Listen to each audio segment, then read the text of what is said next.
Welcome back to another edition of the Disney Dish podcast with Jim Hill. It's me, Len Testa, and this is our show for the week of March 18th, 2019. On the show today, we're going to call this one, We Didn't See That Coming. So we're talking about new opening dates for Galaxy's Edge in Disneyland and in Walt Disney World, plus also new Walt Disney World ticket prices that have just been announced. Also, I'm going to tell you the single best thing to eat at this year's Flower and Garden Festival. But first, let's bring in the man who makes all of this possible, especially by dressing up in a large bee costume during Flower and Garden. One Mr. Jim Hill. Jim, how's it going? Hang on, I got pollen between my fingers here. Ooh, sticky. I am buzzing with excitement, Len. What are we covering on today's show? So we've got the ticket stuff. We've got Galaxy's Edge news and what that means for listeners, especially in terms of crowds and wait times and what they can see. Mm-hmm. And also, like I said, I'm going to tell you the single best thing to eat at Flower and Garden. Let me do that now. First, though, let's thank new subscribers Reese S., Jenny, and our dear friend Aquaviola, plus longtime subscribers Isaac D., Eric VDP, and MVP Scapa, not actually Mike Scopa. Jim, as I mentioned, I was wandering around World Showcase last week, right where Flower Garden opened. And a friend had recommended that I stop off at this thing called the Honey Bee-stro, B-E-E Stro. It's a food kiosk near Canada to try one of the desserts there. So the dessert is called the Local Wildflower Honey Mascarpone Cheesecake. Jim, the single greatest thing in the history of desserts. I don't understand how people say Western civilization isn't advancing when you eat things like this. Totally amazing. Which, by the way, comes with orange blossom honey ice cream, garnished with fennel pollen meringue kisses and petite lavender shoots. Jim, crazy good dessert. Have you heard about this?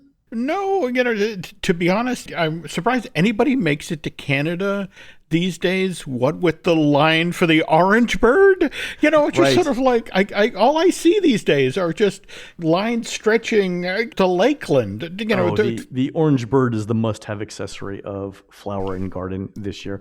For our listeners who haven't seen it yet, it's a small plastic orange-shaped drink vessel that also looks like the orange bird icon that Walt Disney World used to use back in the 70s. You jab a straw into its body and you suck out the tasty juices of the orange bird. I'm told it's an orange drink. So yeah, there's a lot, but so popular, Jim, that I understand they've actually instituted a one orange bird per person policy now. Holy cow! You see, and it's a $15 drink. My grandnephew, Abraham. This sounds like a biblical story, Jim. Well, it's starting to take on the shape of one, Len. Okay. My sister-in-law, Kathy, has a ceramic orange bird on her kitchen counter. And here is her wonderful 1-year-old adopted grandson. And he comes into the house. He's the sweetest kid on the planet.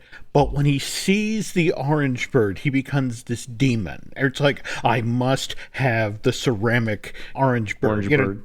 There's just something about the shape of it, the color, that he wants this thing really, really bad. And again, a 1-year-old in ceramic, this is not going to end well. No, it's not going to end well. No, not at all. So again, I see this year's Flower and Garden.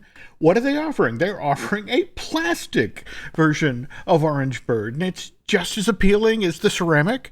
And, and it's one of these things where I think, I will just ask friends to get in line and get this thing. Because how long could the line possibly be?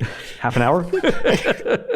Everyone I ask is like, they suddenly take on that tone, like you're asking to be taken to the airport at 3:00 in the morning. It's could you spare a kidney? That sort of thing. Yeah, I mean, it's this huge imposition. So I guess I'm turning to eBay. Well, I'm going back this weekend. I'll see if I can grab you one if the line's not too long. I got there at I think that booth actually opened early. Most of them didn't open until 10 or 10:30. But I'll check it out. The one thing I did notice just walking around is I wasn't wearing sunscreen, and it's already sunny and bright in Florida, Jim. I had a tan bordering on a burn just from being out there for a few hours last week. Yeah. Be sure to slather yourself with that cheesecake, Len. I'm sure. Well, so let me tell you the story about that cheesecake. So it's the chefs at Canada, the Canada Pavilion, who came up with it apparently, and they entered it last year into a honey-themed food competition, and it won. Mm-hmm. So based on that, they decided to bring it to Flower and Garden, Mm-hmm. and it's an amazing flavor. It's sweet, but it's not syrupy like honey is. There's just enough honey flavor in it to make it distinctive, and the cheesecake is super light. You can tell a lot of work went into the batter. Like it's not a really dense, heavy thing. It's something that you could eat and then immediately say, "I would like another one of those, please." Plus, I would put the ice cream on everything. I would put it on pies. I would put it on cereal. I would put it on bagels. I would use it as a motor oil if I had a car. Just amazing stuff. You these days bat back and forth between Orlando and New York. And the last time I was at the Stage Door Deli, light is not the term that I would have used for the cheesecake. In fact, I think one of the reasons that the Stage Door Deli closed was basically, as I was eating the thing, I was thinking, maybe they're confused. Maybe I'm eating a doorstop. They're keeping the real cheesecake in the back. A New York cheesecake is very dense. This is the opposite of that. This got like air whipped into it. It's really amazing. A cast member tipped me off to it, by the way, and it was it lived up to everything that they said it would be. It was really, really, really, really good. Best thing I've seen so far at Flower and Garden. But that can't be the only wonderful food item what else you got? Jim, in the course of research for this podcast, we sacrifice our bodies. That's what we do. We lay it on the line, Jim, every day for our listeners. Okay, that's what I'm going to tell my doctor from now on. Doc, I leave it all out in the field. In my field, I mean theme park food festivals. No, so I tried to eat at least a couple bites of everything, and I'm about halfway through, maybe a little bit more than 3/4 of the way through right now. Flower and Garden, but a couple of things that really, really stood out. The fried green tomatoes over at the Odyssey Center. Mm-hmm. They're calling this place now Arbor for Flower and Garden. Mm-hmm. The fried green tomatoes there are really, really good. In fact, the other place that has fried green tomatoes is over at the Italy Pavilion. And there at the Italy Pavilion, they come with a balsamic reduction. I don't think there's enough sour in the balsamic over there to cut through the taste of the oil, the fried oil.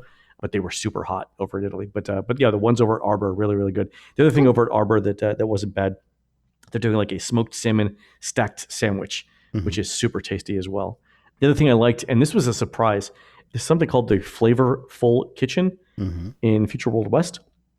And they're doing roasted beets with micro herbs and lemon oil dressing. I am not a huge fan of beets. I don't know of anyone who wakes up in the morning, other maybe than Laurel, who says, I really hope beets are on the menu today. But these were really good. The lemon oil dressing helped. I think the citrus lemon flavor sort of cut some of the. To me, beets are a little sour, and the oil kind of helped with that. Also, there's some grilled street corn with savory garlic spread over at this place called Trowel and Trellis. Trellis. Speaking of Flower and Garden, it's halfway between Showcase Plaza and Mexico. The one thing I would say with this, if it's grilled street corn, you want to get a little bit of a char on the corn, but it was really good. Also, super, super messy. So just stand by the napkin dispenser as you eat it. It's just easier to save everyone a lot of walking. I was about to say the Philly cheesesteak lean, right? Exactly like lean. Yeah. But it was really good. And then the one thing that we actually fought over, so there were about 6 of us that were doing this tour. The one thing that we all fought over was the Jardín de Fiestas booth, which I think is semi-permanent now at the Mexico Pavilion. But they have this thing called a tlacoyo. It's a blue corn masa topped with black bean spread, ground chorizo, queso fresco, and Mexican cream. Super delicious. It's like a mini pizza. Okay. Fabulous. Really, really good. And then the last thing that I really, really liked was the pulled pig slider at the Smokehouse at the American Pavilion. I think that's a pretty standard offering. It's there all the time. But it was good. I was kind of in the mood for barbecue by the time I got to the U.S. Pavilion. And that was really good. In fact, the food was pretty good almost all the way around the park. I went sort of clockwise, starting with the Odyssey. The only 2 places I really didn't think the food was very good were China and Germany. So China had some spicy beef over rice. It was bland. And then they had spring rolls. It's just not imaginative stuff. I didn't get that. And the other one was in Germany. They had potato pancakes and streusel. Everything was slightly undercooked. Like it was sort of like like when you fry something, it gets like first a yellow color, then it turns golden brown. They stopped at sort of the yellowish color, so nothing was like golden brown.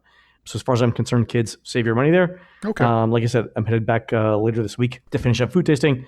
also to play in some of the gardens. So I was playing on some of the play sets. Apparently there are weight limits on some. Jim, who knew? Whatever. All right, fine. Other thing that was interesting, as I was walking around Epcot, I noticed a bunch of Disney executives were also walking around in Future World, but they were accompanied by construction workers holding blueprints.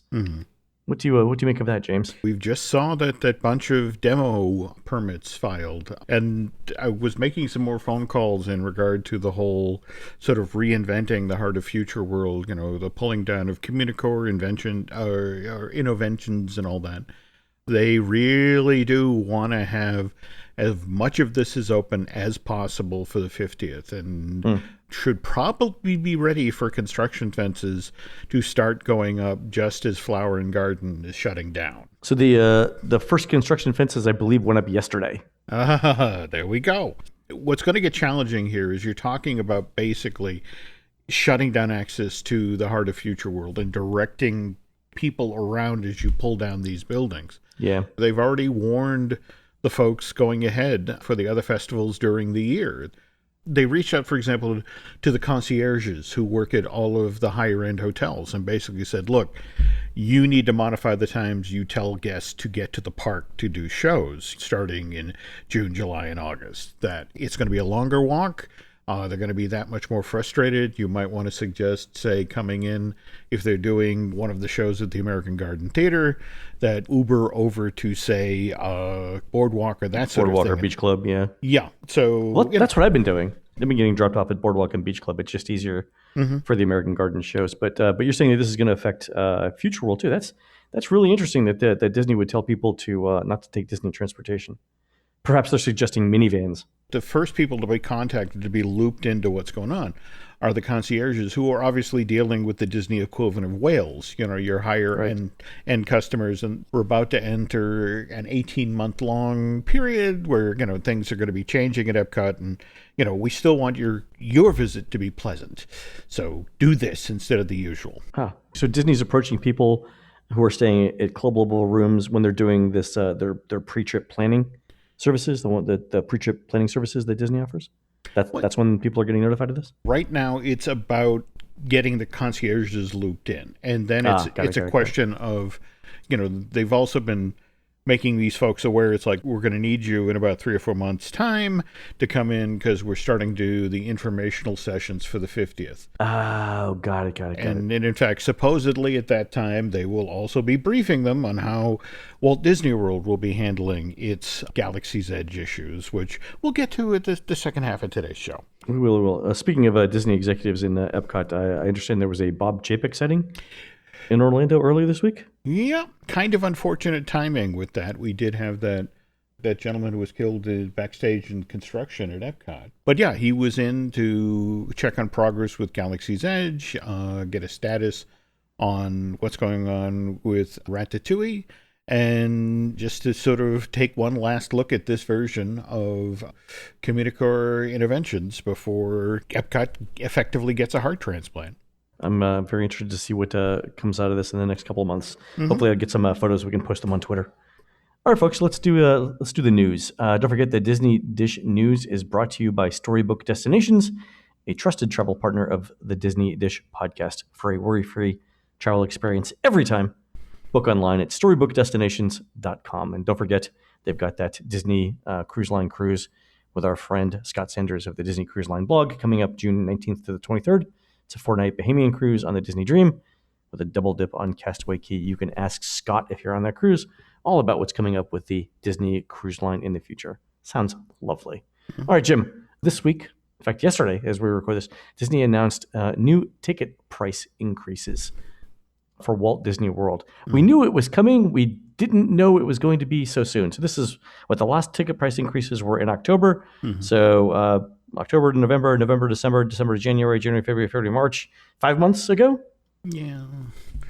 Though hadn't we heard that after the last one, that there was the potential for 2 ticket bumps between now and when Galaxy's Edge opened? And I think now that the Orlando version has crept up from a late fall to a late summer opening, I think that window probably has closed. I mean, I don't think they dare between now and In August? Yeah, to do another one. Yeah, 2 price increases in the span of 10 months would be, I think, unprecedented, or at least, unprecedented this decade.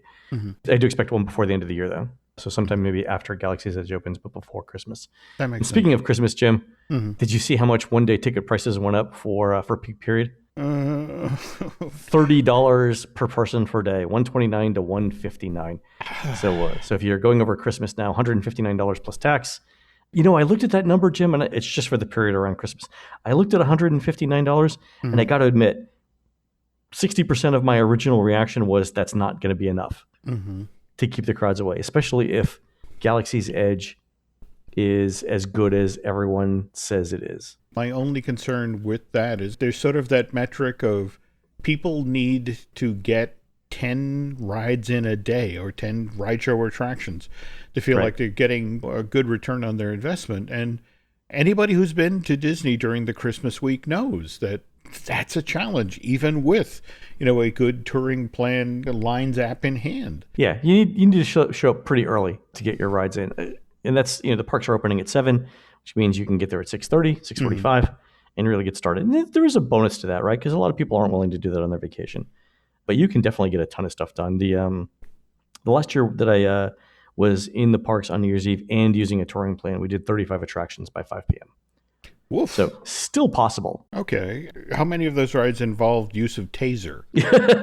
Hopping the fences, getting in line. No, it was just we got there early. I think everyone was standing in line like at 6:20 in the morning. And again, not a lot of people are going to do that.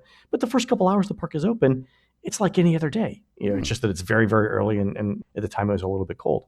So the Christmas tickets now are $169 with tax for adults, $164 for kids. The average price increase, I think, was around 4.4%, according to our statistician, Steve Bloom. So I'll give you some numbers here, Jim. So one-day ticket for adults, again, low is $116 with tax. High season now, $169 with tax. For kids, it's $111 and $164. The most common tickets that are sold are something like 4 or 5-day tickets for Walt Disney World. A 4-day ticket now for an adult with tax ranges between $426 and $597. So $171 difference for a 4-day ticket, depending on when you go. And for kids, it's $412 to $578. So realistically, if you're a family of 4, you're going for 4 days over Christmas, it's almost $2,400 in tickets. Wow. I have to assume this strategy, the fact that they're sort of doubling down on this, Disney's got to have seen this starting to work. The whole seasonal ticket, the whole sort of giving people incentive to visit on less popular, less busy times of year, right? There's some evidence that January and February are a little bit busier than they would be otherwise. I'm interested to see this year what happens during the slow period. So like upcoming in May, I think a little bit. And then what's throwing it all out of whack is August and September now, which is traditionally slow. Disney is still saying that on its ticket calendar that the slowest and therefore cheapest tickets of the year are available in August and September.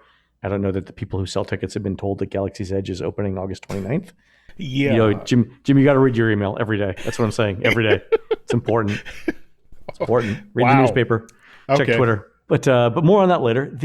So let me give you some other prices. So if you wanted a park hopper instead of a base ticket, a 1-day park hopper for adults ranges between $180 and $233.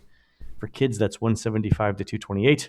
If you're looking at a 10-day park hopper, $579 to $728 for adults, $557 to $707 for kids. If you wanted to, Jim, throw on the Park Hopper Plus option for that, which gets you the water parks in addition to park hopping. For adults, it's a cool $600 with tax all the way up to $750. And for kids, $578 to $728 for a 10-day, $201, $255 for adults. Basically the same for kids, $196 to $249. So 10-day park hopper plus with tax up to $750. At that point, Jim, you're looking at an annual pass, right? Gotta be. Yeah, I think that's probably wise. The thing that amazed me though, and I don't think this one has gotten a lot of press, is how much the flexible dates option went up. Before this, I think the flexible date option where you don't tell Disney the specific dates that you're traveling, you basically buy the ticket and you can show up whenever you want. Also, the ticket doesn't expire for 14 days, so it gets you a little bit more time to actually use the ticket. That was like, I think it tops out at around $90, if I recall correctly. Now it tops out at $176 for a 4-day ticket. So if you wanted to add a flex date onto the cheapest 4-day ticket you could buy, it's $176.56 for adults, $174 for kids. So the price ranges obviously from $0 if you bought the most expensive 1-day ticket over Christmas. There's no incremental charge because that's already as expensive as they can make it, up to that $176.56.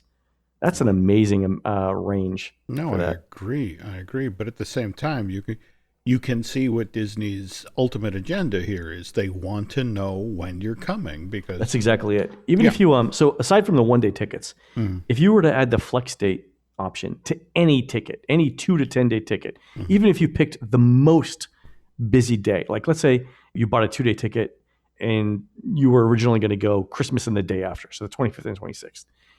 If you bought a regular ticket with the flex date option, you would still pay an additional $5 on top of that, just as a disincentive to tell Disney what date you're actually going. So it's going to cost you $5 if you don't want to tell Disney, at least $5 if you don't want to tell Disney when you're visiting, no matter what. That's kind of amazing. That's like the surcharge for not telling us, not telling Disney when you're going. That was surprising. No, I agree. Jeez. It concerns me now that between the having to do dining 180 days out and fast passes 60 days out, and now when are you coming? What time of year? Yeah, well, don't forget, when you do the dining too, you have to say who you're going with.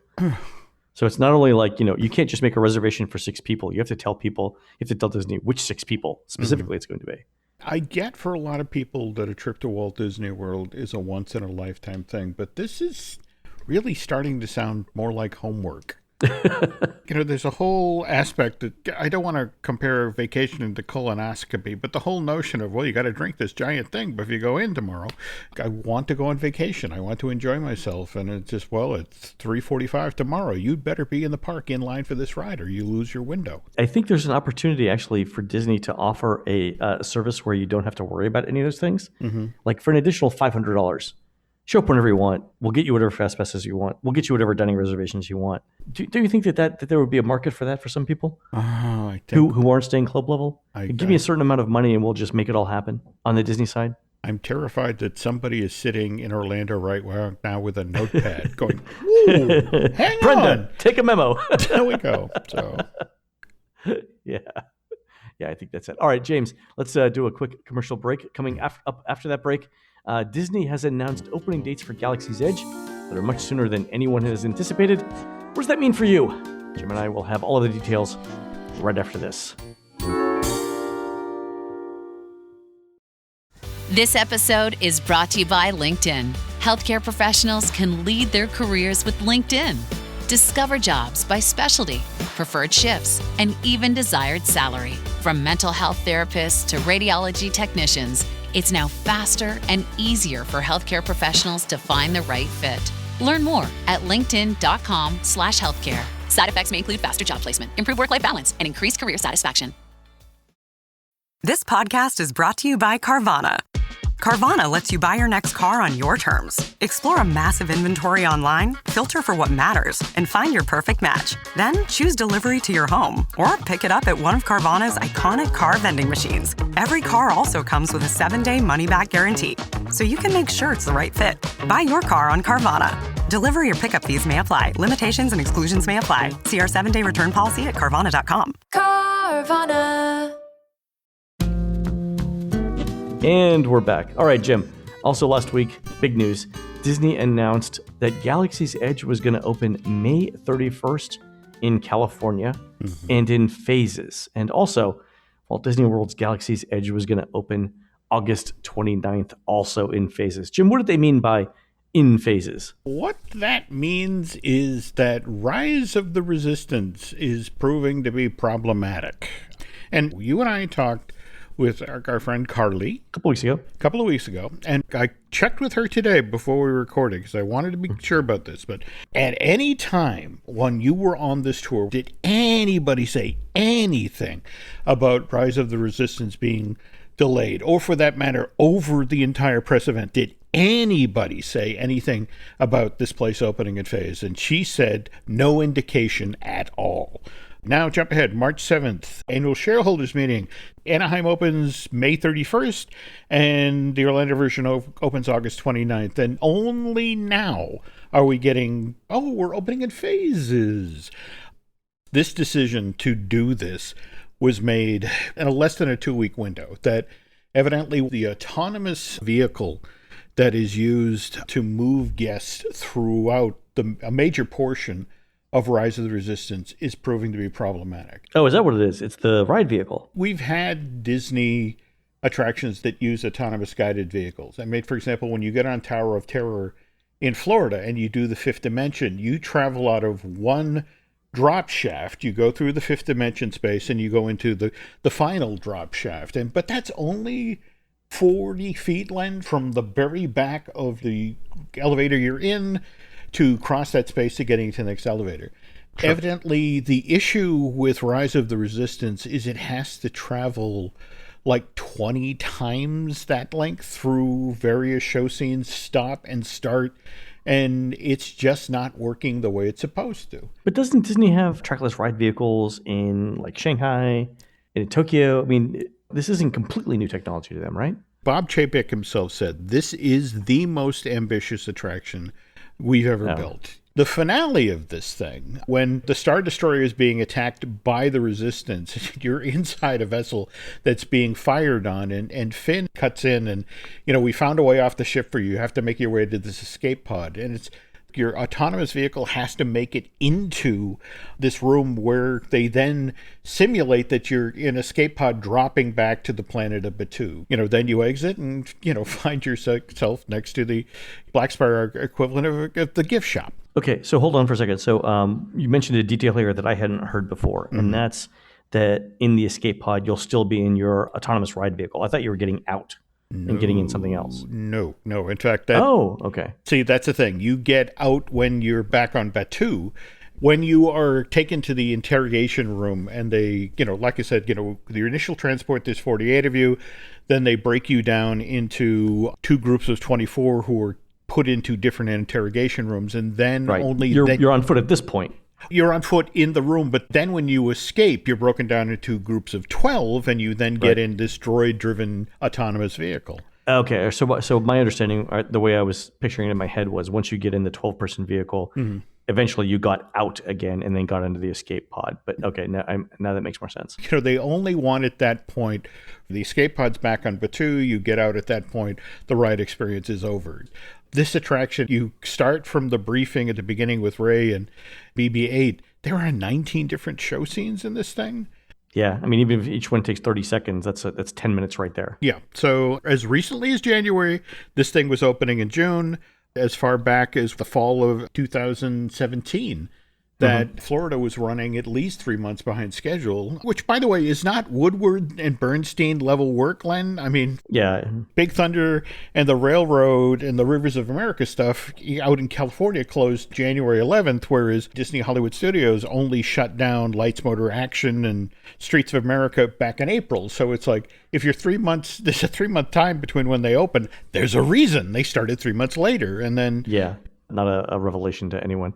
The thing that surprised me was, so first of all, the phased opening surprised me. We didn't see that coming. But I think it's smart for a couple of reasons. One is it does take some pressure off of the crowds because there are some families who are gonna wait to see Galaxy's Edge when both rides are open, not when the first one opens. So I think the number will be relatively small compared to the crowds, but it will take a little bit of the edge off the crowds itself. The other thing, I mean, from a Disney perspective, is it allows them to move forward in this fiscal year with getting revenue from Galaxy's Edge. So if remember in Walt Disney World, the original thing was late fall 2019 opening, which was well into fiscal year 2020 for Disney. But now they're actually going to capture some of that money in fiscal year 2019. You and I have both been hearing about what the people in the reservation center have been saying about the number of people who've called and, when is it opening? Because I'm not booking a trip till I know, So the second set of phone calls I made after this announcement, first, well, obviously we were to people confirming details, but the second thing I called was the next day. We're travel agents, and they all reported, every one of them to a person reported a spike in bookings as soon as the announcements were made. My concern, if we're talking about California here, you only have one chance to make a first impression. I'm a little concerned about this is exactly what it says on the blog. Guests planning to visit Star Wars Galaxy's Edge at Disneyland Park in California between May 31st and June 23rd will need not only valid theme park admission, but they'll also need a no-cost reservation. Right. So this is the next thing I want to talk to you about. Yeah. They're not going to use FastPass for this because they've said there will not be FastPass available for Millennium Falcon Smuggler's Run when it opens.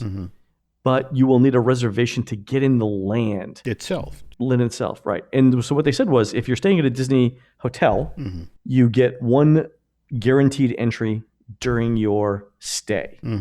So immediately, I booked 2 rooms at Disneyland hotels, so I could get two visits into the land. And then they're going to make, I guess, through some other mechanism, I guess a sign-up sheet that they'll make available later on.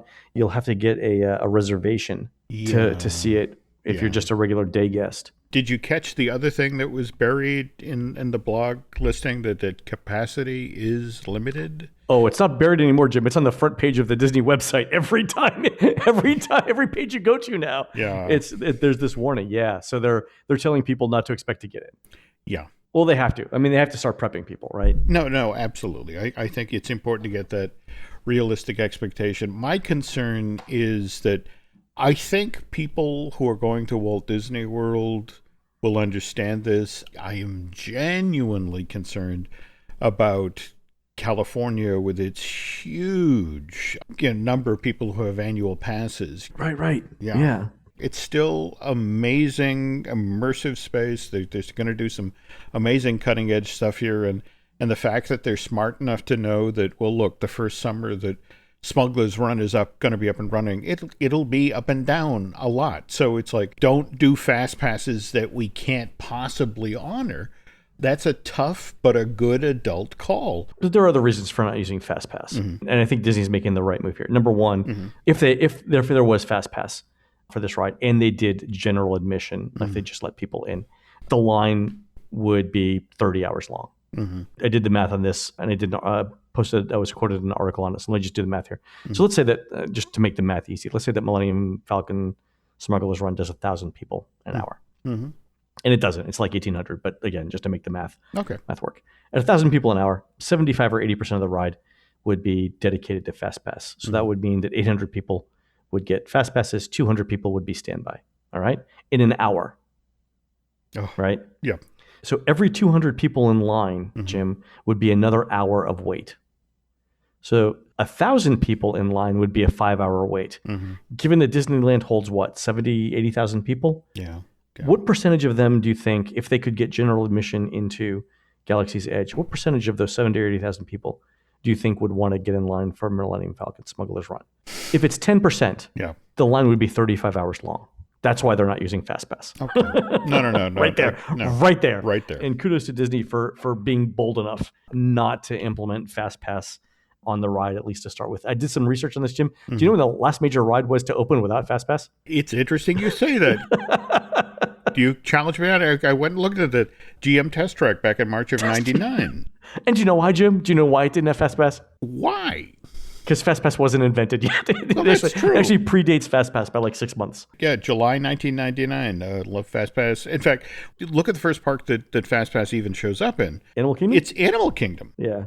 Kilimanjaro Safari, Countdown to Extinction, and Cali River Rapids were the first 3 rides to offer this option. And if you think about it, that park had only been open since April of 1998. Cali River Rapids, if we're talking July of 1999, only opened in March of 1999. Yeah. So it was the easiest park to bring this into.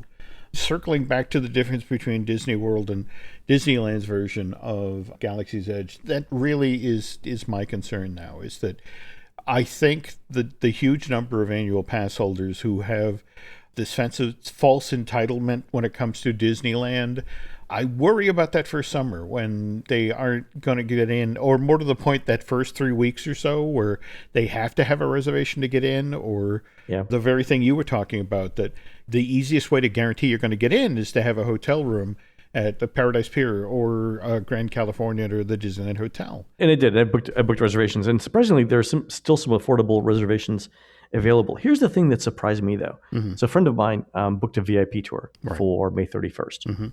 But because they're not using FastPass on Millennium Falcon Smuggler's Run, there's technically no guarantee that the VIP tour will get you to the front of the line. And Disney hasn't yet said how they were handling this. So I did some discreet inquiries, not only for Disneyland, but also for Walt Disney World. Like how are you handling VIP tours? What's the plan? And what I got back in response was, we'll get back to you.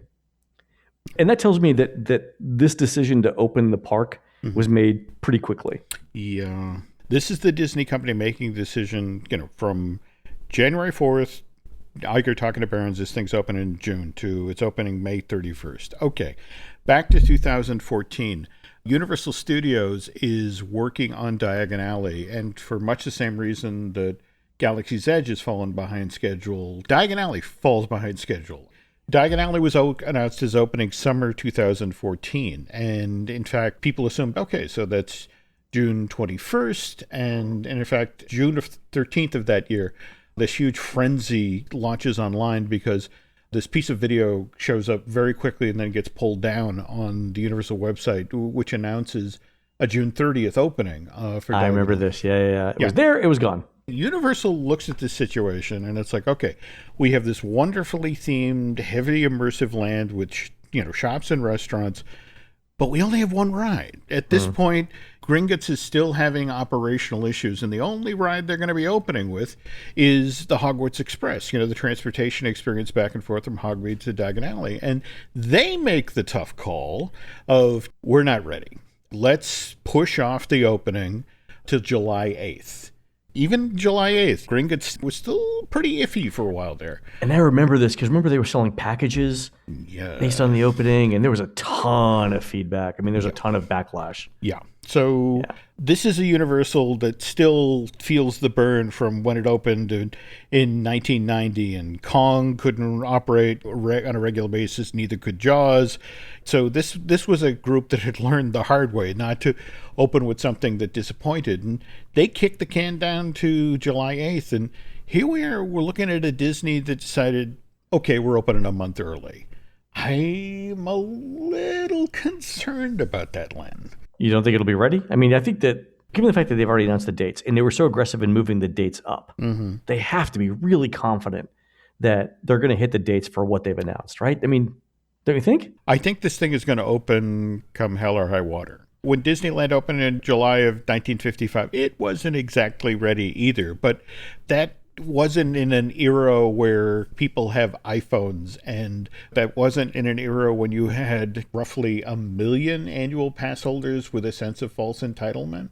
Yeah, I still think it's going to be ready, but I see your point. I mean, a couple of unlucky breaks and they could be staring down the barrel, right? Yeah, you only get one chance to make a first impression. Yeah.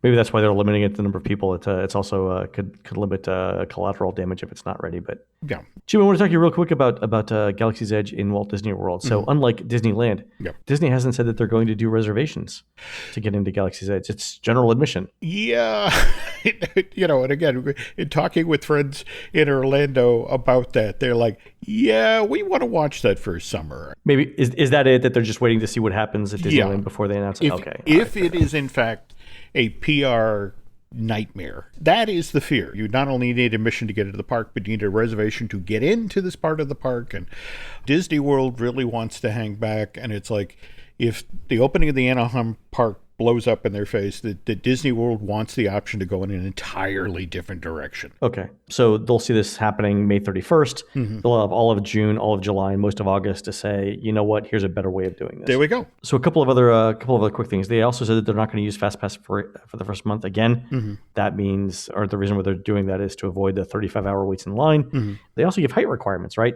We knew one of them already. We knew Rise of the Resistance height requirement was 40 inches. They confirmed that.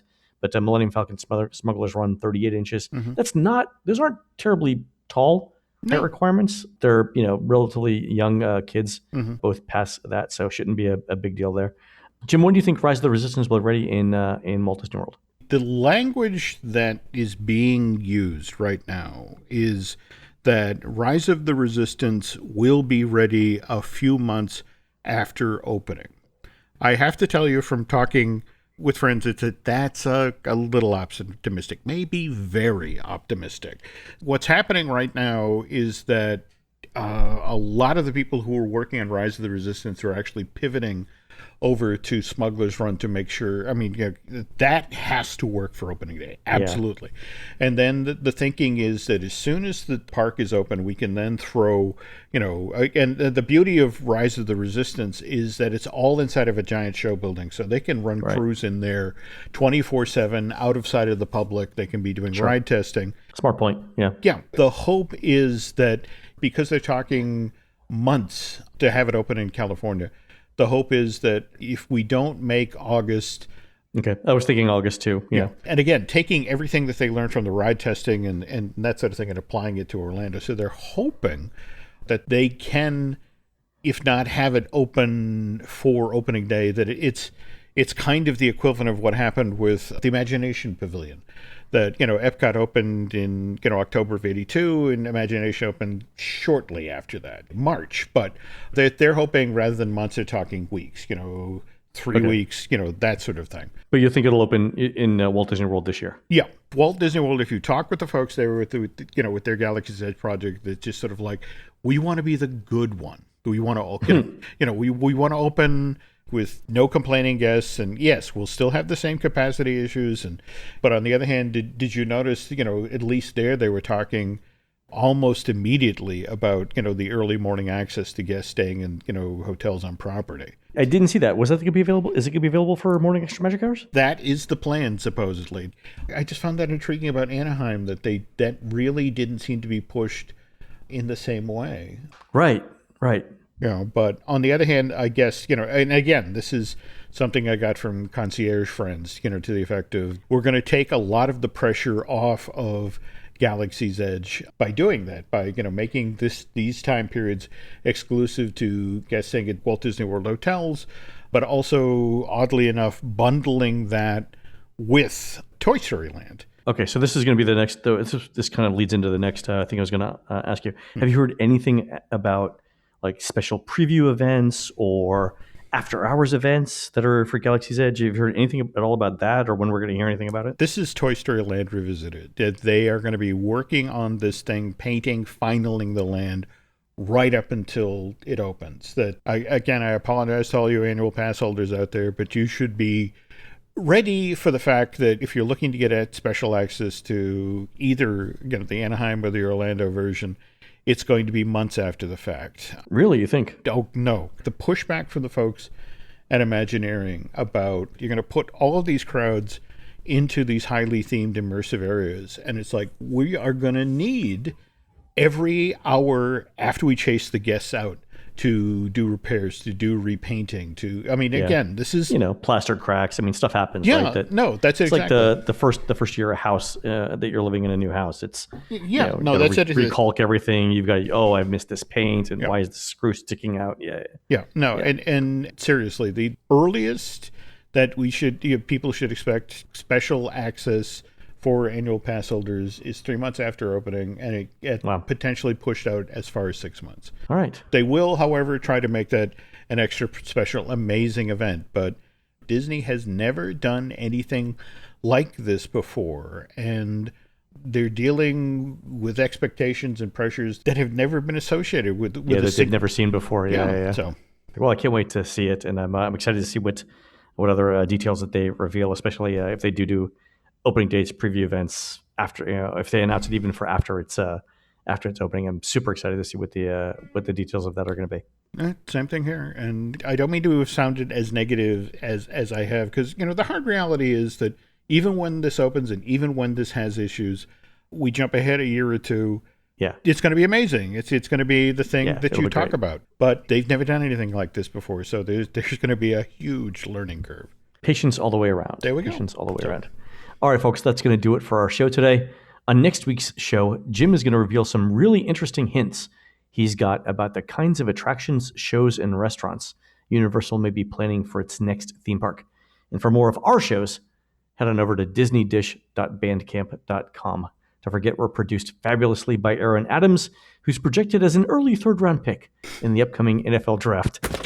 Don't forget to go into iTunes and rate our show and tell us what you'd like to hear next. For Jim, this is Len. We'll see you on the next show.